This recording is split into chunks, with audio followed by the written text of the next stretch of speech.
back with you today for another video. This is going to be part 2 of the Shiny Happy People series, and in this video I kind of wanted to go over like the do's and don'ts of women and girls in that culture, just to kind of bring awareness. And then again, from my point of view, being an ex-Pentecostal, I thought that I would share some of the similarities or maybe some of the things that Pentecostal women do that the IBLP don't, vice versa. So I just want to say a disclaimer, this is not to everybody. Just because you're in something like this or you enjoy something like this, you know, being in the IBLP or being a Pentecostal, this has nothing to do with you unless you are being harmed from that culture. There are good Pentecostal churches and groups. There are good groups of every religion, every denomination. This is just for the ones that need a little bit of awareness. Kind of like when I think of this Anna Duggar, I feel like she could leave, but she doesn't realize all of the resources she has in the world of the people that would help her get out.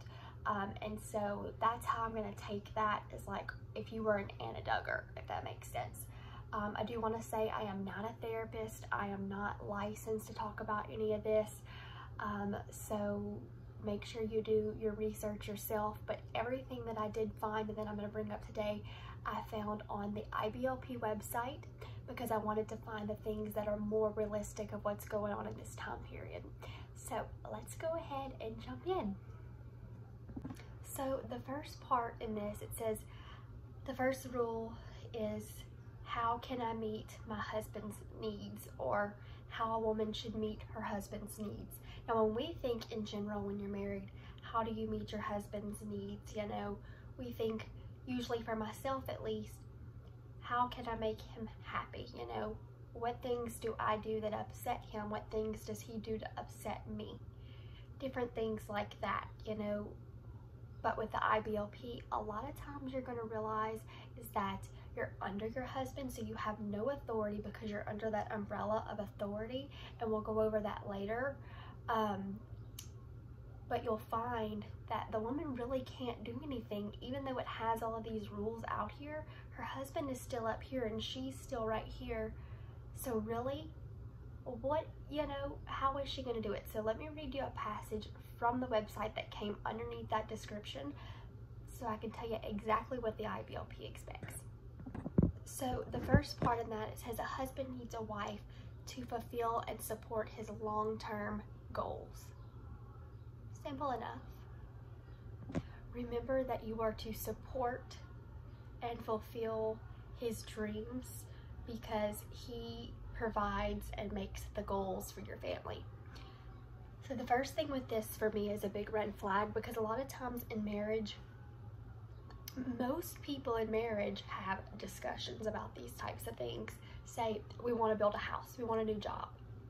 Those are discussions that a married couple has together. In the IBLP and in the Pentecostal church that I went to, it is all up to the husband. You're down here. If he wants to get a new house, you have no say about that. He is doing it for your family. You can't do anything for your family. And so it kind of puts us under this umbrella, like the umbrella of authority, that the women are below the men. It's already setting this tone that these women in this culture are underneath their husband and cannot do anything about it. And then the next one is, believe in your husband no matter what. Loyalty can only be shown through adversity. Think about that for a minute. I'm just going to let that sit. When you think about loyalty can only be given or shown in adversity. When you look at the world from a broader picture, when you go to Walmart and you look around, or say you go to the park and all of these people are out here, everyone looks different, everyone talks different, everyone eats a different diet plan. In this culture, especially Pentecostals, IBLP, and I'm sure there are other religions, this is just the two that I'm pretty familiar with, they're all the same. In the Pentecostal church and IBLP, the women are not allowed to wear pants. That's adversity. There's not one person in those groups most time, unless they're an outsider just coming in, of women that are going to be wearing pants. They're all going to be wearing dresses, skirts, things like that. They're also not going to cut their hair most of the time. Now, I did notice that the Duggars sometimes looks like they cut their hair, but I can't say for sure, and I did find on the website about that, which we'll get into.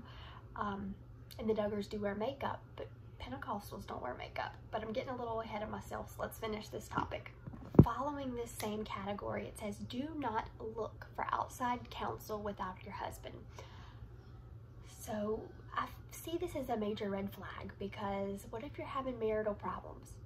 What if you have something and you're in this group and you don't feel comfortable talking to a man about this because you have past histories, past traumas? Without your husband's permission, you can't go and seek counsel. And I see that a big red flag, because that's just not okay. What if you're not comfortable talking with a man about this because this has happened to you before, but you want to go and see a counselor or see somebody else? But you have to tell your husband. Your husband's going to want to know what you're going to talk to them about. And so the problem never gets fixed. So you're digging yourself into a deeper hole where you are under your husband and you believe you have no way out. The next one is, a wife is never supposed to take over. In response to pressures in relationships and marital relations, a foolish wife will take matters into her own hands. I don't know about you, but I know me. When I'm tired of something, I'm tired of it. And I'm going to stick my ground, and I'm going to tell you how I feel. In this group, in these cultures, the wife cannot stand her ground. Is that okay with you? Because I don't find that that's okay. What if you're having problems with your family? Say, your mother-in-law. You're not allowed to put your foot down if you don't agree with something she's telling you? I mean, this also puts the woman, again, under the husband, telling her she has no voice in anything she can say, because apparently she's foolish if she does. Everything she says or her opinion is always wrong. In my opinion, it's belittling women, and it's telling them they have no power. And this is kind of, I believe, honestly, in my opinion, why women empowerment has become such a big topic lately. Because for the longest time, starting in what, the 1800s, maybe before that, women were always underneath the man. And now in this new, what do you ever call this, generation, women have just as many rights as a man. You're equal.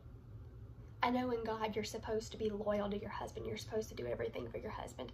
In our family, we do that as well. But we also know that us as wives, fiancés, whoever you are to your partner, you still have a voice. You still have rights a lot more than what you did in the 18 and 1900s. And in these cults, this is still going on. These women believe that they are below their husband, and they don't realize, because they aren't told, that they have equal rights and a voice with their husband. Most of these women don't even know that they don't know that there's a law, because they've never been taught it, because it's part. Most of the time, these women have grown up in this culture. They were born into it, and so they know no different. And without us speaking out about it, they will never know.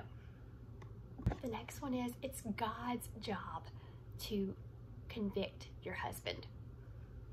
Purpose not to become your husband's conscience. Wrong decisions give your husband room to fail. So again, what is this telling women, their wives, their women that they're courting, because they don't date in this group? This is telling women that everything they suggest, anything they tell their husband, is wrong. If he's having an affair and she doesn't agree with it, it's her problem, because she can't tell him anything. And that goes back to Anna Duggar, because look at everything Josh did. Isn't he sitting in prison right now? Maybe if he would have listened to his wife, what if she knew about what was going on? I'm just thinking, like, we don't even know if she knew these things, but what if she did? What if she could have put her foot down? What if she could have gotten him help?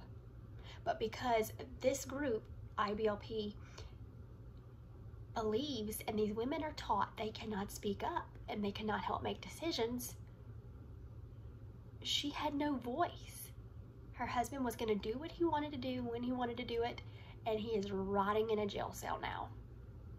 The next one, enjoy the privilege of physical intimacy.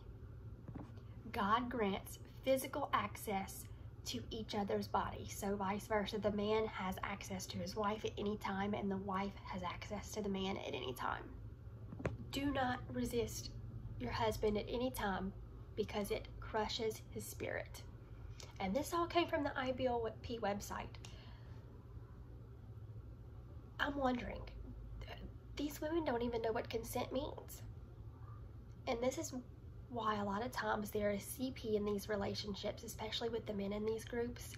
There is assault, there is I'm not going to say the words because I don't want blocks on my channel, but all of these things go on, and the women stand by it because they don't realize that it's wrong. Because they're being told they cannot tell their husband no. They cannot resist their husband because it breaks his spirit. Well, I'm sorry, daggone it, if I don't want to lay in the bed with you tonight, I'm going to tell you no. If I want to go sleep in this bed over here that ain't got no sheets because they're in the wash, that's what I'm going to do. And if you don't like it, then you can kiss my butt. That's exactly how I would handle that. But they're not allowed to say things like that. I mean, it's twisted, y'all. Very twisted. I don't know how these women do this. The next one is a husband needs a wife with inward and outward beauty. So you're telling me if you marry a woman that you're not attracted to, you expect her to change for you. Why does a woman have to change for you? Maybe she wants you to change for her.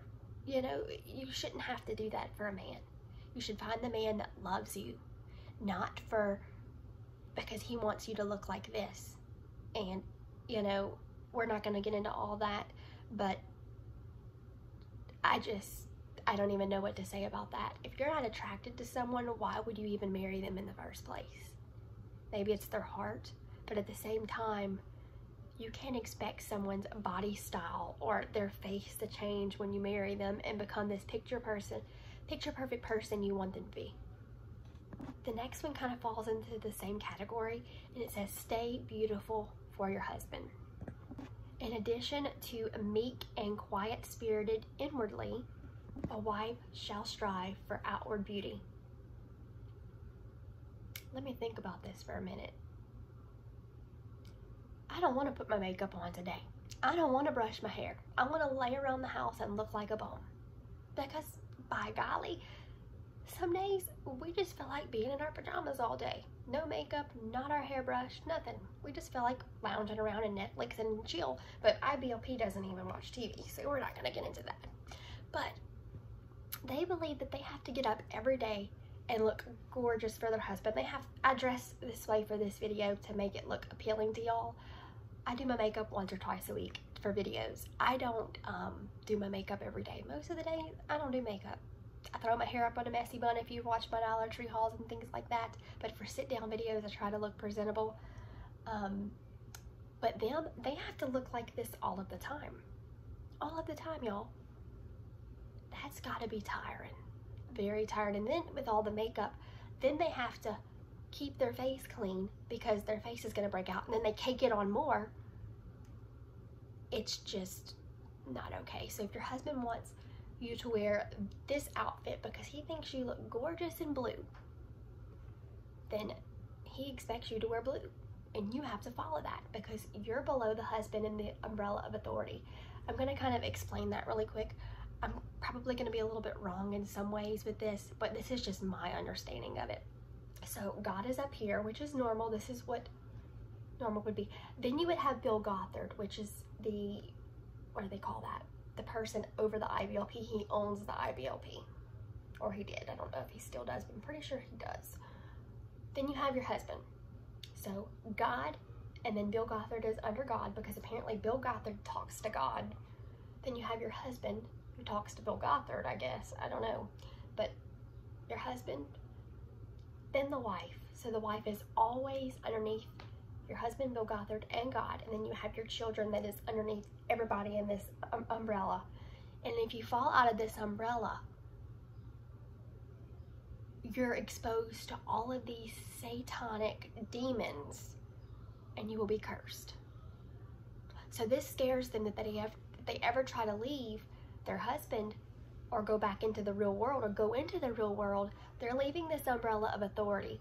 And so they have this fear that they're going to be cursed or bad things are going to happen to them because they've been taught this is the rule. This is the umbrella of authority. If you leave that authority, you're doomed. So this is why a lot of these people going back to Anna Duggar do not leave, because this is what they've been taught since a child. And the last one we're going to talk about today, because this is getting pretty long, is practice self-control, especially diet. Many women overeat, and it's called gluttony, especially after giving birth to a child. Weight control is God's sense of living. Let's talk about this last key component for a minute. Especially when it said after having a child, after giving birth to a child. If you're breastfeeding, your body is going to need extra calories to produce milk. And I know a lot of people, this is a tough topic for everybody with breastfeeding, but in my opinion, I could never do it because I have such a low diet because I have Addison's disease. I could not continue breastfeeding after a few weeks because my body did not produce the milk because I didn't have the diet to eat or the appetite to eat.